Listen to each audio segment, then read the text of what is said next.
wrestling fans, F and true followers, and members of the WC. Bryan Crazy here with F and Brand of Wrestling and Entertainment here on YouTube.com. Thanks for tuning in once again. I am back with my SmackDown review for January 6th, 2012. We start off the show with a couple recaps. One of what happened during the match between Wade Barrett and Randy Orton, where Wade Barrett threw Orton down the stairs. And then we see a recap of the situation that happened last week between Cody Rhodes and his brother Dustin. Then we go into the rematch between Booker T and Cody Rhodes. It is for the Intercontinental Championship.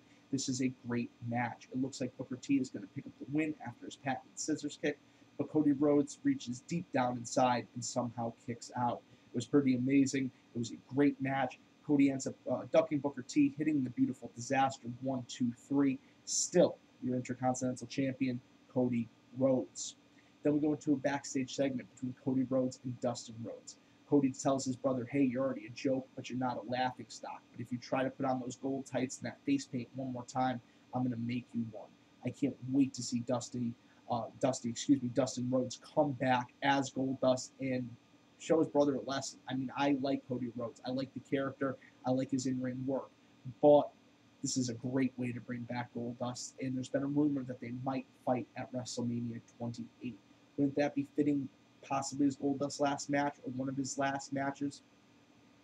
Then we go into a backstage segment with Teddy Long. Zack Ryder comes in and says, hey, I can't be your assistant no more. He introduces Santino, and Drew's walking in at the same time.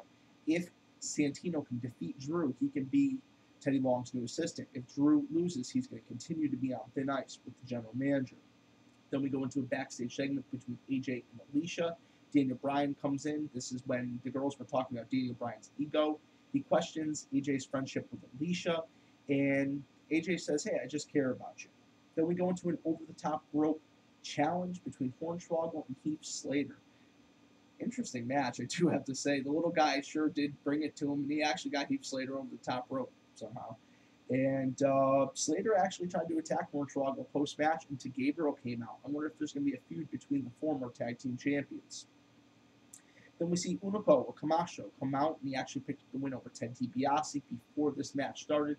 He said, what's going on? You have these DiBiase posse parties, and I'm not invited? Are we not good enough to hang out with you? And cut a promo and ended up defeating him. Then Barrett comes down to cut a promo and provided an update on Orton. Then talks about the Rumble. Sheamus comes out and talks about the Rumble. Jinder Mahal comes out, and before he even says anything, smacks Sheamus right in the face. Barrett already exited the ring at this point, but he gets back in the ring, attacks Sheamus from behind. Both these men are attacking Sheamus until Sheamus just somehow gets a second win, starts dominating, and then they come back. They end up, Wade Barrett hits the Winds of Change, and then Jinder Mahal puts Sheamus into the camel clutch. Then we go into Santino versus Drew McIntyre. Santino somehow defeats Drew with the Cobra, but it really looks like he might have actually hurt Drew in this match, not just a kayfabe injury. It looks like Drew was having a hard time catching his breath if you guys watched the footage. Then we go into Drew and Teddy backstage. Teddy says Drew has 2 strikes. He's only got 1 more chance. If he loses next week, he's gone. Then we go into Primo and Epico, pick up a win over the tag team champions in a non-title match. It was kind of just happened to happen. We see him go for air boom. He moves out of the way. Primo, 1, 2, 3, picks up the win. Just like that. It was just one missed maneuver.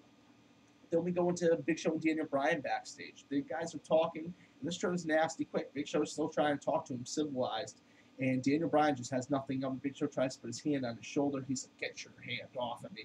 Daniel Bryan is turning into just a real jerk real quick. Then we go into Sheamus. Well, it's announced, that Sheamus will face Jinder Mahal next week on SmackDown. Then we go into Tamina versus Natalya.